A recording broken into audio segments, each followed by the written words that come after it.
Good evening, my friends. How are you? How are you? Good? Yes. Okay, today we're gonna. It's a continuation of a series of videos on how to get better as a musician, especially if you're coming from the world of jazz or a style of music that involves a lot of improvisation and some technique. And so today we're going to talk about training the mind, one aspect of it, and namely the art of transcription.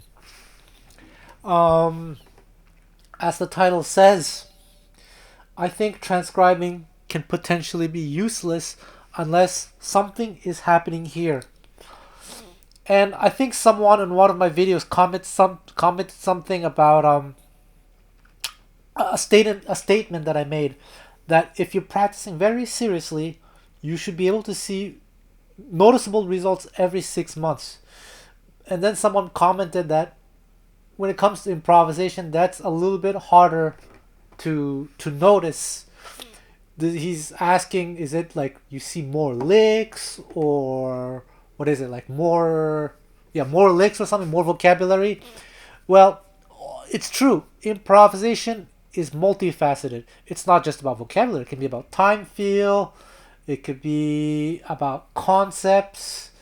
Concepts meaning phrasing, time feel, vocabulary is part of it for sure. But or even getting better at improvising over a certain sound, meaning that you see the voice leading in new ways, harmonic concepts as well. So it's so open ended. But we're not gonna talk about that today. We're gonna keep that for another video. Today I want to talk about training the mind and transcribing. Yes, transcribing is completely useless unless you do something is happening here. And proof of this is there are so many people who transcribe solos of many players and they play pretty well, but when it comes time for them to improvise at a jam session or at a gig, it sounds nothing like the stuff that they're transcribing. And also I've met classical musicians who have transcribed a lot of usually violin like gypsy jazz violin solos, and then when they play, it sounds nothing like what they're trying to learn. So it's exactly like a language. Just because, for example, I live here in Japan, just because you live in Japan, you've lived here for 30 years, doesn't mean that you can speak Japanese. In order to learn Japanese, it's already great to be in a perfect environment to be learning Japanese, but then you have to open your mind to learning Japanese. You have to do something, and it's what I do to learn Japanese. It's how I learn Japanese. It's how I can progress a lot faster than a lot of other people who are trying to learn the language. Not because I'm a genius, because I know how to learn.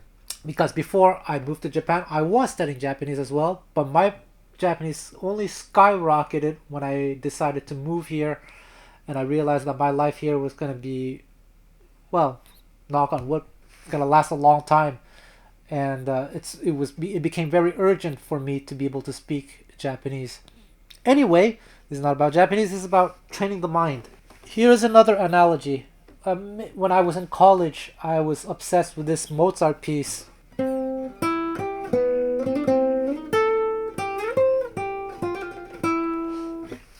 Sonata, piano sonata in C major. What was it? Was it K545? I don't remember.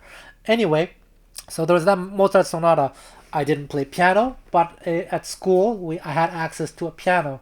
So I would practice every day for I don't know how long, and I don't even know how long it took me.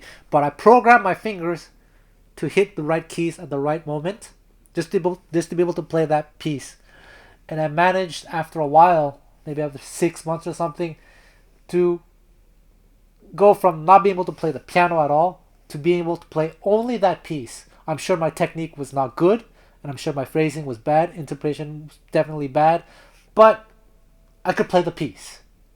And then one day during a gig, at the end of the gig, there was kind of like an after party with a bunch of musicians, and I played that piece, at least like the first part of it, the A section. And I remember these musicians, like, they were so impressed by me. It's like, whoa, Dennis, you're a genius. You can play the piano. All right, let's play blues in C or whatever, F. I was like, no, man, I can't play the piano. Like, I really can't play the piano. And I remember the musician was getting pissed off at me. He was like, come on, don't be so humble. Like, I just saw you play. No, man, I only know how to do that one thing. Let's say you like a language, let's say you like Italian. You like Italian songs, and you learn to phonetically sing a bunch of your favorite songs. But it doesn't mean that you know what you're talking about. It doesn't mean you know what you're singing about if you just learn phonetically. And so too it is with music. If you learn quote unquote phonetically, but nothing is happening here trying to make sense of the music, then you will never learn how to improvise. You will never absorb the sound. And I remember when I was about 15 years old, a teacher of mine made me learn this Wes Montgomery solo.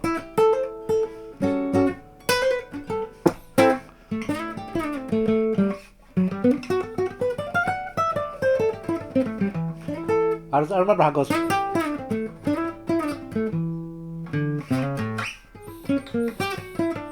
Something like that. Anyway, I learned the entire solo, but I never got anything out of it because I didn't even know how to analyze it. I just didn't understand. But now I know what you have to do to absorb everything. You have to, when you learn a solo or you learn phrases, whatever, you have to activate a part of your brain that's trying to make sense of it. And you can make sense of it in so many different ways. There are different stages of this. At the most beginner stage, the only thing you can, the first thing you can do is tell yourself, okay, it's over an A7 chord. Okay, these 4 notes.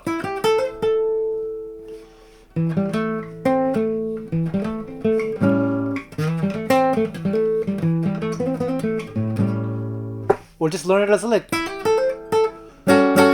And then this. Okay, that works over D7. Going to D7. Over A7. And then you have this weird thing. I never understood this. I don't remember the phrase. This is like almost 30 years ago. That's how old I am. Something like that.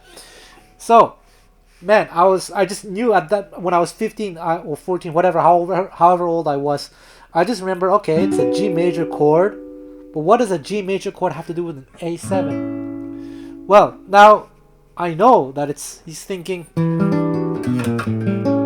when he has this chord, often he thinks this chord, but when he thinks this chord, often he thinks this chord. That's where the G major comes from. Isn't that great?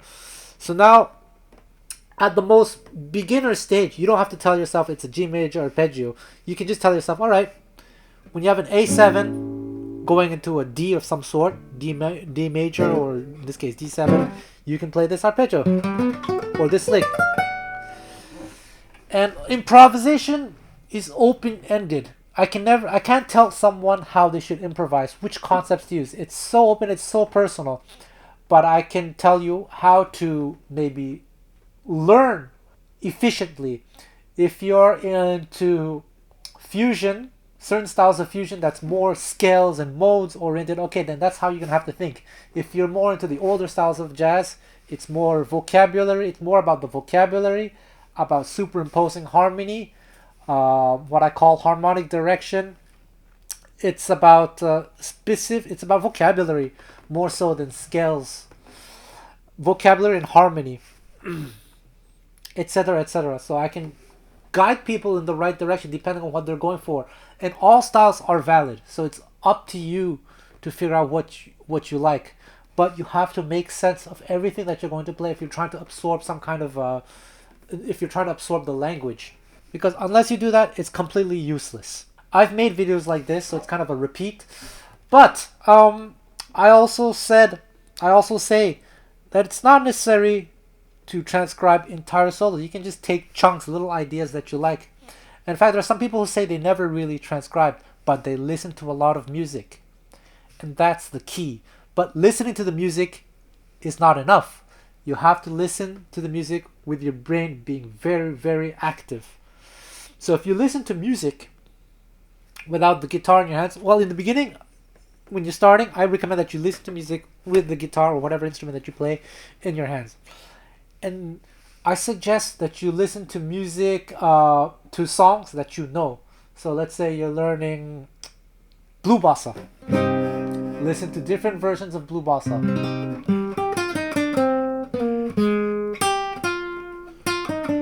And listen to what they're doing in the solo. So first, learn the chords to the song, right? C minor, F minor, D minor 7 flat 5, G7, C minor, E flat minor, A flat 7, D flat, blah blah blah. Learn the chords to the song. Play along to the recording. That's always a great idea. Hopefully, they're not playing a complete like a souped up version of the song. Try to find older recordings where it stays closer to how it was originally played. There's nothing wrong with like souping up a song, but then it becomes harder if you're a beginner to absorb the material. But anyway, I digress. Now listen, without the guitar in your hands, without playing along, rather, and listen very carefully. Like for example, as you're listening to the soloist in your head, keep track of where you are. Okay, we're in the first part. It's a C minor chord, F minor chord. Then okay, we're now going to the B section, like that. And then when you hear something that's very, very beautiful, let's say over the 2-5 to the E flat, you hear a sax player play something.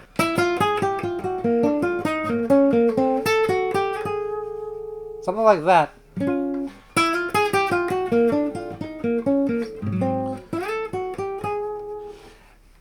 Grab your instrument and try to figure out that phrase. Now you know it's over E flat minor to A flat 7 to D flat minor. Then you figure out the phrase. Now, as a beginner, the first thing you should probably do is just play the phrase as it is.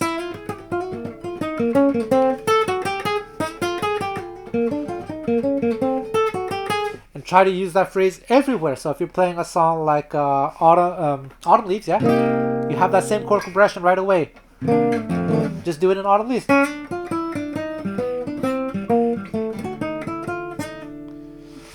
It happens in all the things you are.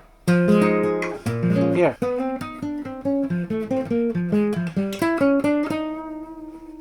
Oh yeah, with that vibrato. Okay, so you're listening to the music with your brain being very active, trying to absorb. So there are some people who say they never really transcribe, but they listen to so much music. And I've seen this phenomenon before. In Gypsy jazz, there are a few guitar players that I know, Angelo Debar and Rocky Gresset, and many more actually, who told me they never really transcribed. But I remember I hear them playing essentially the same vocabulary as the people they listen to. They may not have sat down with a guitar in their hand and actively lift this or that, but they listen to so much music that it's in their ear and they just grab their instrument and they reproduce it automatically. For example, let me just think of something. Here, this is, for example, this.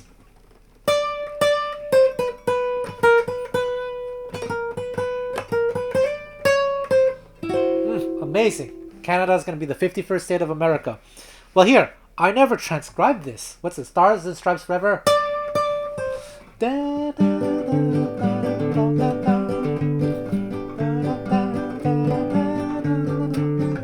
See, I never transcribed the song, but I've heard it my entire life. Not regularly, but I've heard it enough times that I just hear the harmonies and the notes. Let me think of another one. Let's see. Or, for example,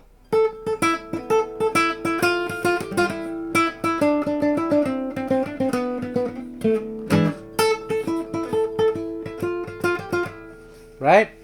Tons of little stupid things like this, you know.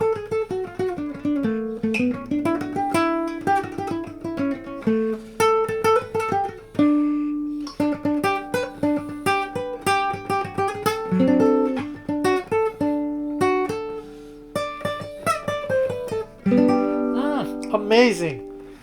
See, I never actively learned any of these songs, and I don't even know the titles to some of these, but these are themes that you've heard quite a few times, probably, depends where you grew up, but that I've heard enough times that it's just in my ear, and I just grab my instrument and I figure it out.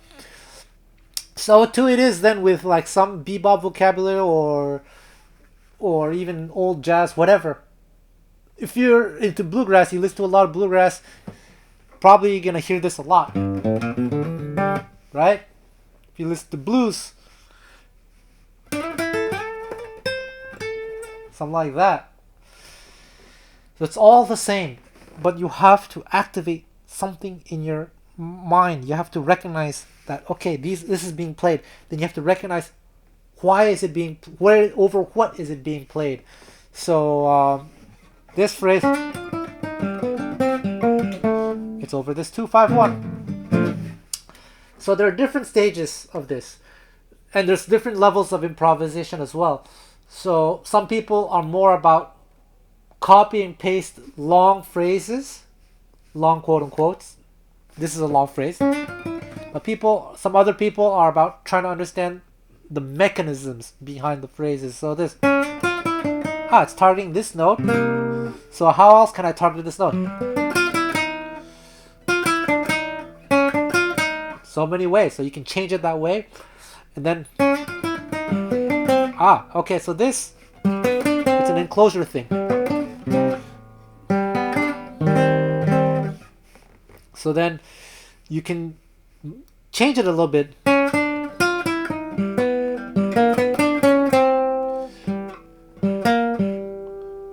Cool. See? I completely manipulate phrase because I have many years of experience. I know all these different concepts that I developed over many years. But yeah, you can then take it to such a deep level where you just analyze the concepts and to break it down to its most basic cellular level, and then recombine it to be more in the moment, to be more spontaneous. So there are different levels of improvisation. But the fact of the matter, it's about training this here. But actually, one thing that did help me a lot was learning to write down solos. I used to do that because people would ask me to transcribe for them. I did go through a phase where I did a lot of it, and I learned so much from it. So I suggest you do the same. Learn to transcribe. Get so good at it to the point where you hate it so much like I do.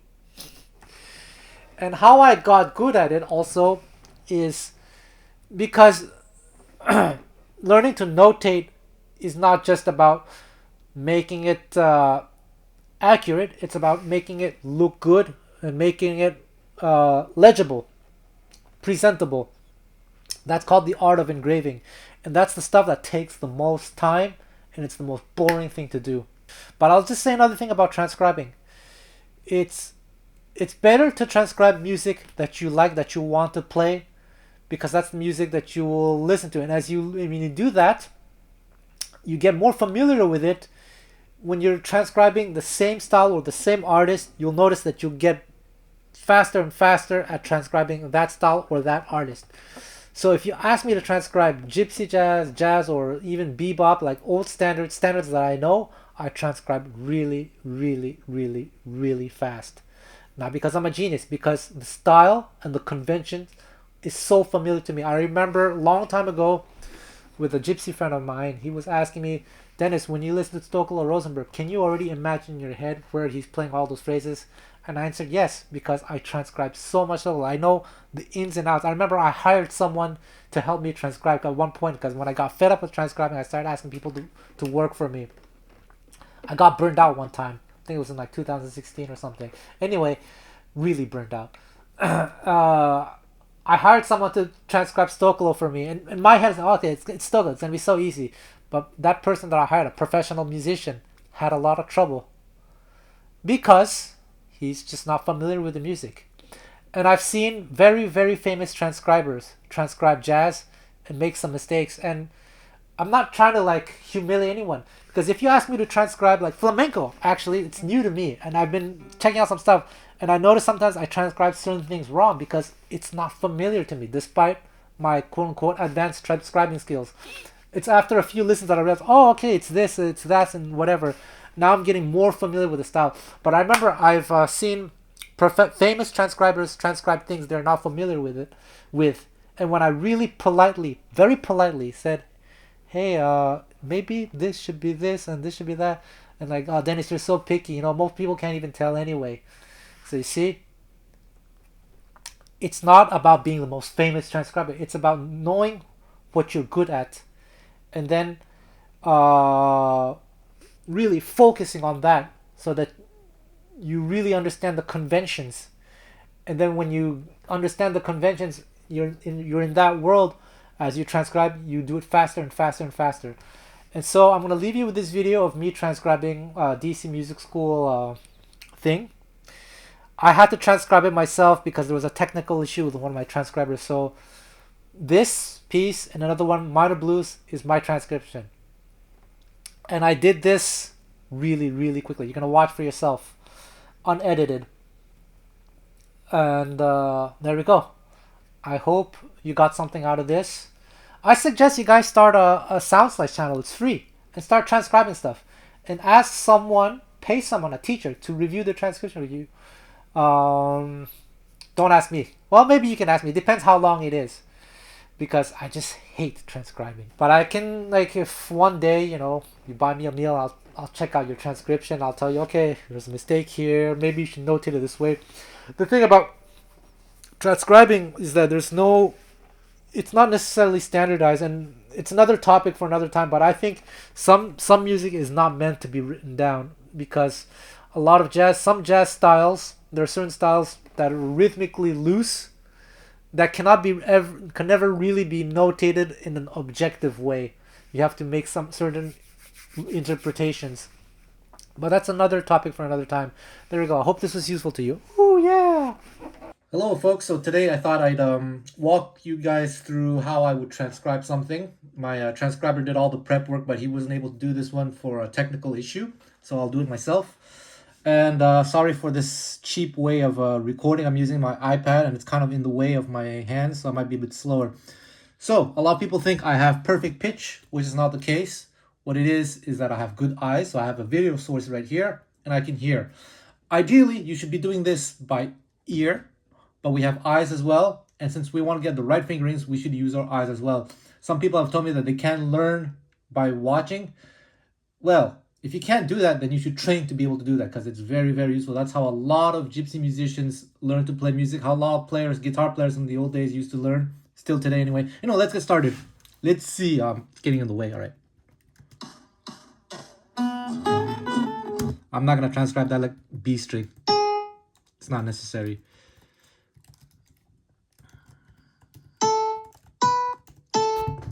Oops. Nah, the iPad's getting in the way. So, I don't have perfect pitch, and actually I'm not even looking at the screen, I'm just listening. What it is I don't have perfect pitch, but I know this song. This is a standard called Dark Eyes, Russian folk song. And so I know in my head that it's an A7. And so then when I hear this, I hear the notes in my ear, in my head, reacting against it. So I knew that this was a G sharp. I don't know, I just hear it. I mean, I've been playing music for so long.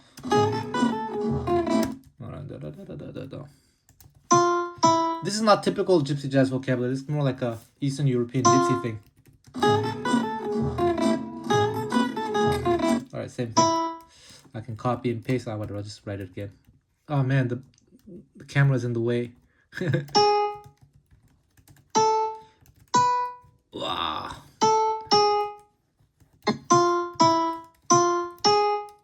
I have a lot of shortcut keys as well. Alright,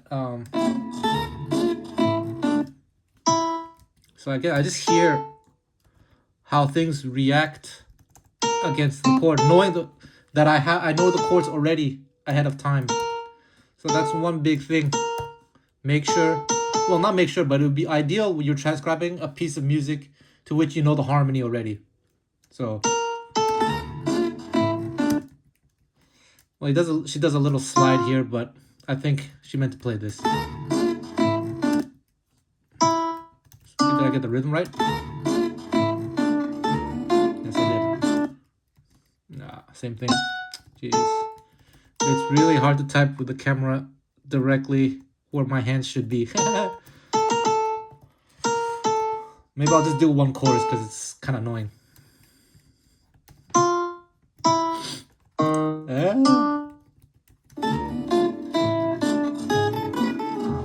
Cool, same phrase again. So this is proving to be very, very easy so far.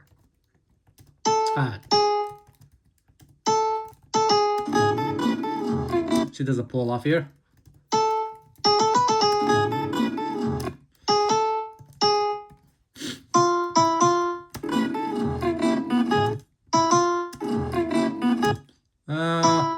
I'll transcribe this little ghost note. This is what I usually do.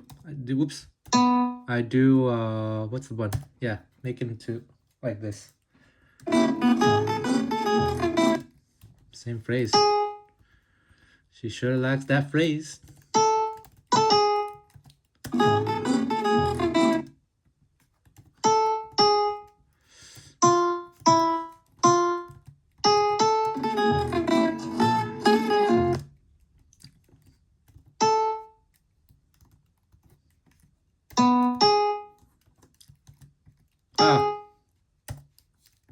Damn, I can't see my keyboard.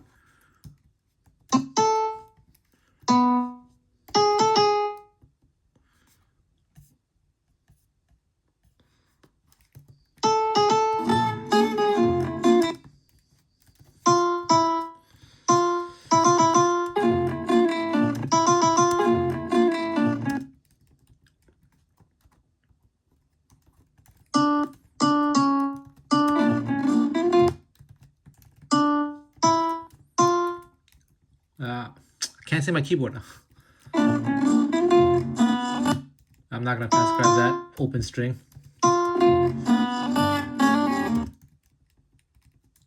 I'm not gonna transcribe that open string, but you know that's part of the style, part of the charm. Like these little extra, the noises, so to speak. So it's still good to be aware of them. It's unintentional yet somehow subconsciously intentional. Just like to keep the beat. Bam.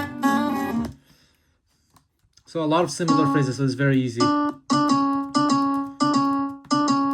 vocabulary.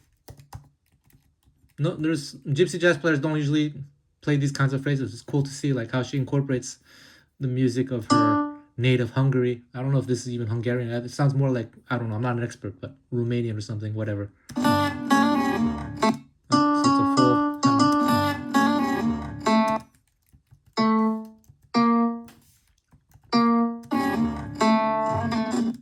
Okay, different rhythms.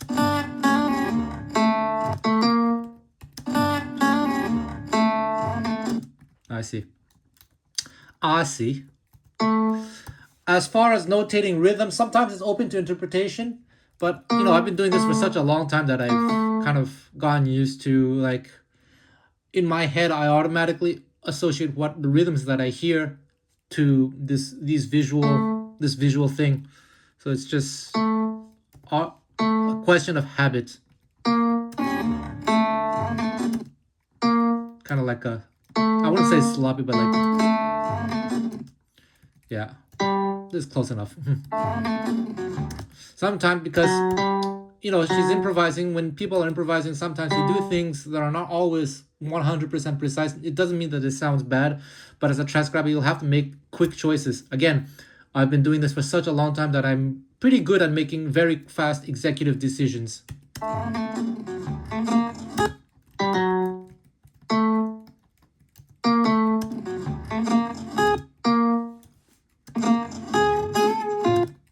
So this G sharp, I just hear in my head, it's automatic. I wasn't looking at her fingers. I can just hear that it's a G sharp. Again, it's not a question of genius. People have said that I have perfect pitch. I really don't.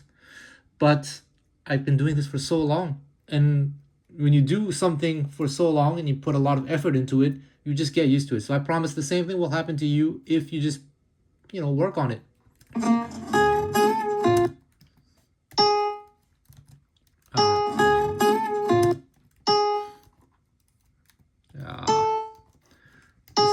Keyboard is it's really annoying having this iPad. The things I do for you guys. I'm just kidding. I love you guys.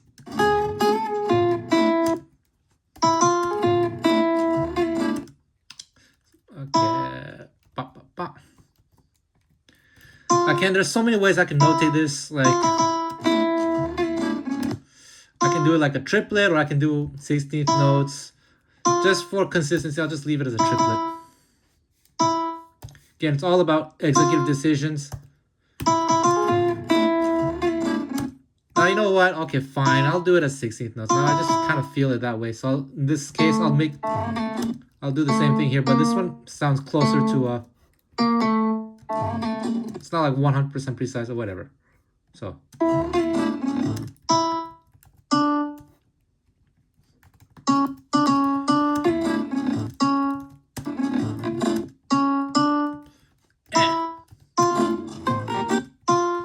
So, okay, well, damn it. Okay, there we go. Beautiful. Amazing. Okay, I'm not looking at the screen, but I know. This is still a Rosenberger phrase. I can even predict where it's going to go. It goes like this. Damn it. Then, okay, there are different possibilities here. Let me just, for fun, try to predict. Let me see. Usually, well, let's see, something like this. So this is a prediction, but I could be wrong because it can go. Let's just see that far. Yes. I just know this style so well.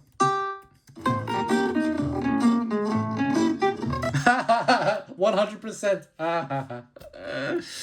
All right. Okay, but she just changed the rhythm here, so she does triple, I guess.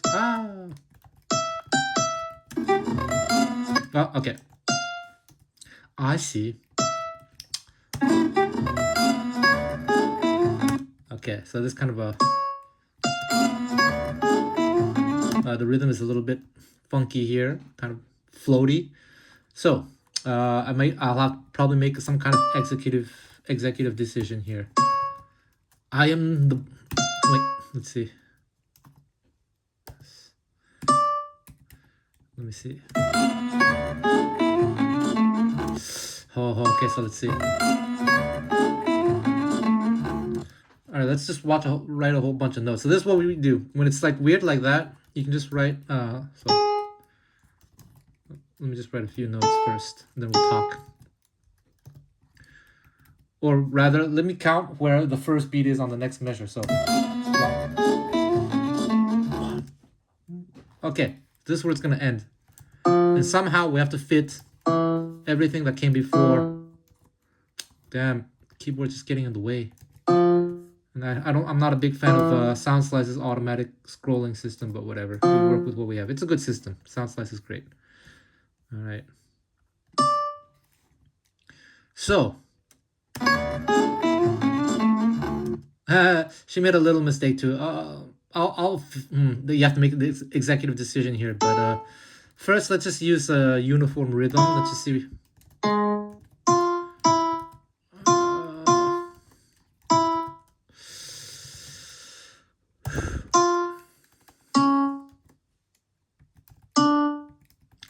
This all. Oh no, it doesn't. Wait, hold on. My bad. I talked too soon. Hold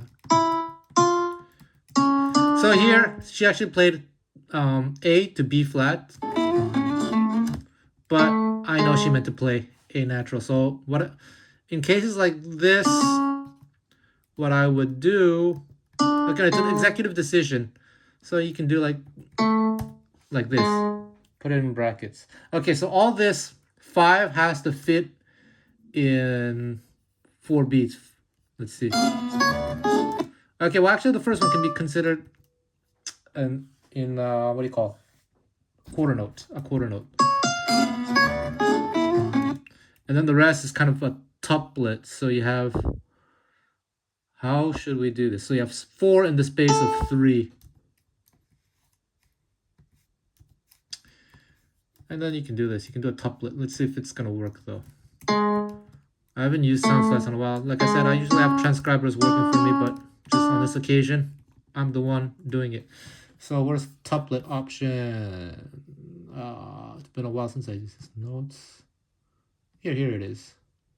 Set tuplet. It won't let me set it. But why? Let's see. Let's try again.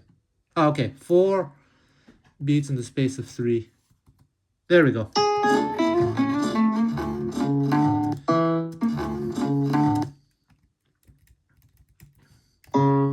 There we go. Beautiful. So I made an executive decision right there.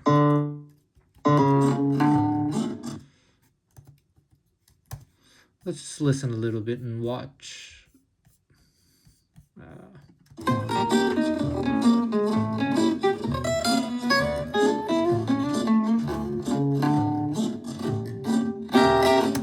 Okay, I didn't see the screen, but I can tell what chord it is. Not because I'm a genius, but because I've been playing Gypsy Jazz for such a long time and I've transcribed so much that I can just hear and feel that it's this chord. Let me verify. I could be wrong. This one. Okay, so top note is this, but it's the right chord. I just didn't hear the top note correctly. Okay. So, like this.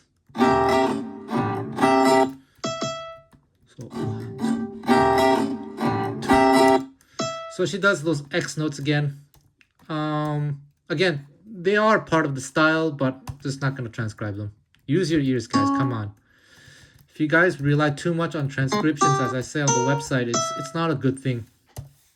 I gotta say, I'm very happy. You know, there are a lot of people who don't know how to use my website. That's unfortunate, but that's just how it works. But I'm very happy that a lot of professional musicians are using my website and the way that I intended them to use the website. That they're using their ears and they're listening first and foremost. A lot of them are not even looking at the transcriptions. But anyway. See, if we didn't have to do those transcriptions, then I could offer the lessons for much cheaper, but people need these. Well, they think they need it.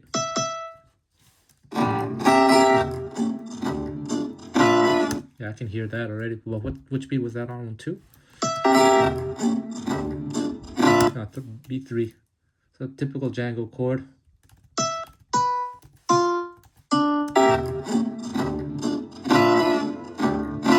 Okay. I see. Like this. Beautiful. And I can just copy and paste this actually. Bam. Oh man, keep the iPad just gets in the way. And this auto scrolling thing sucks.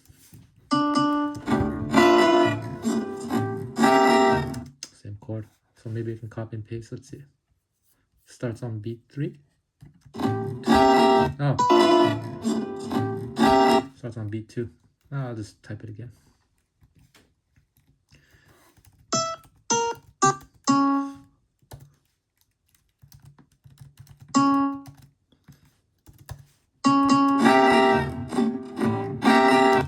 Okay, I can copy and paste here. Amazing.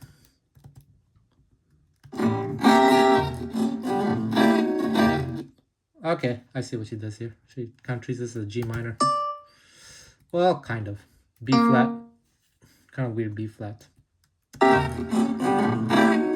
What's... Okay, it's on the end of one. So, so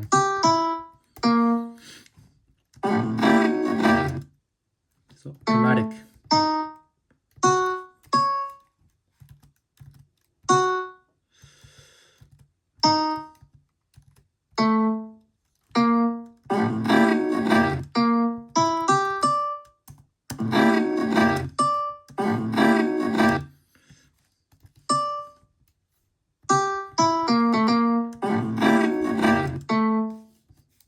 Like this.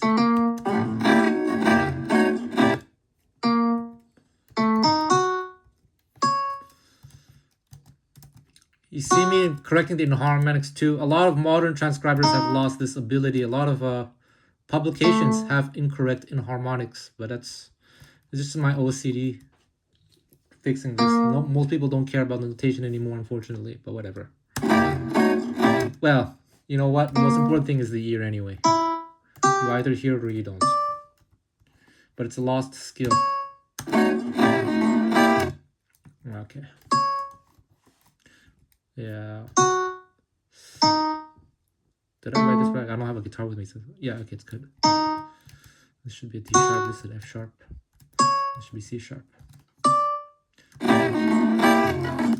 You know, actually, I've said this in another video, but how I learned to read music fairly well by guitar standards is not by practicing sight reading, but by doing this. I do a lot of I did a lot of transcribing in my early days. And that taught me how to sight read relatively well by guitar standards. I can hear that's the 6th.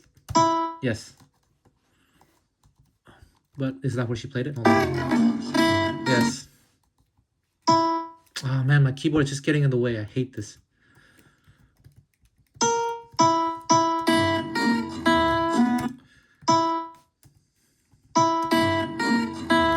You know, I'm very proud of myself because if I weren't recording myself, you'd be hearing a lot of politically incorrect swearing. It means I know how to show restraint. So I'm not going to transcribe again. Oh, damn it.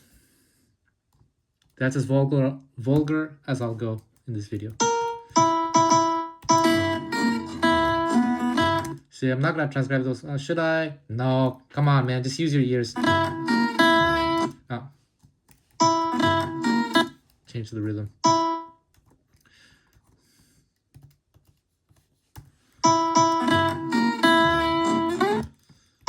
So she does the same thing, but over the D chord. So that'll be right here, yeah. And she slides up to it. So notation conventions. Boom. So what's the rhythm? Whoops.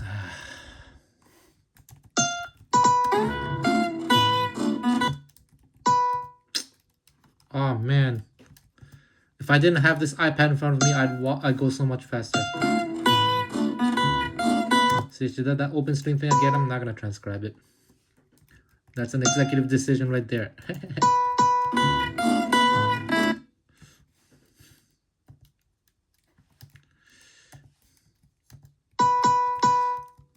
Debbie was kind of one of my first homestays, and she didn't stay long, and not that I could have showed her anything because she's very, very talented, but I remember in those days I told her, all right, you're not using the traditional gypsy jazz picking, which is not a big deal, but the way she picks is her own way of picking, and it's very, very difficult to generate a lot of power to play acoustically. So, but she has her own technique, and that's totally fine. You know, I've been saying that in my previous videos that you guys have to make a choice. If you feel that you're satisfied with what you're doing, and it maybe deviate from the norm, but you're happy with the results, there's no need to change. But I remember we worked on that when she did that one weekend with me in Homestay. I told her about her technique, that it's with the technique that she has, it's going to be very difficult to generate a lot of power, but isn't necessary. If she's playing live, she can use a microphone or stuff like that. But you can see in her right hand, she's not using the mechanics that I describe in my Gypsy Jazz picking book.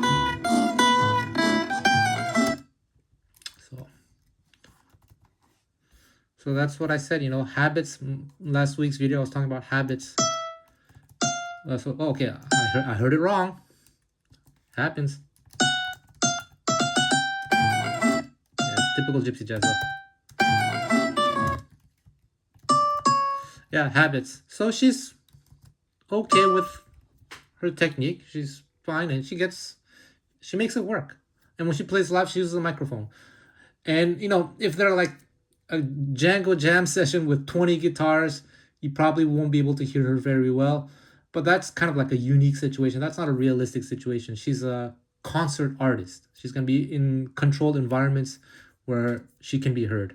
I remember I had to boost her volume. I mean, use a lot more gain than I would with other players when I recorded her. All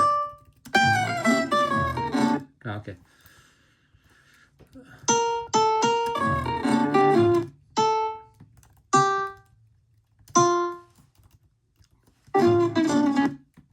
Oh, come on.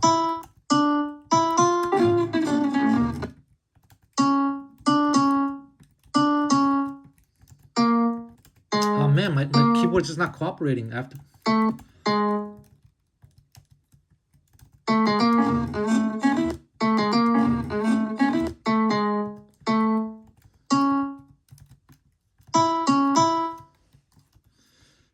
Very talented, Debbie. What does she do? Chromatic?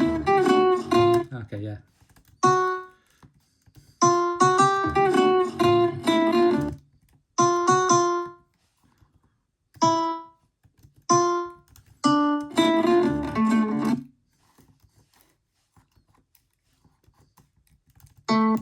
Come on, my keyboard.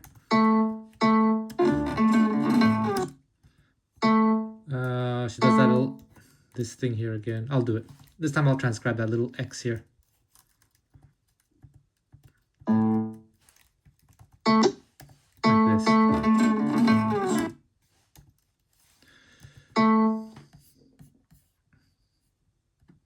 I think I'll stop here because it's getting annoying. I could transcribe this in under 30 minutes, but now the video's been running for 24 minutes.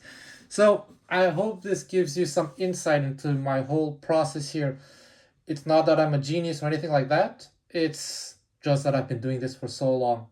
And habit is the key. Muscle memory. It's what I've been talking about for forever in my videos.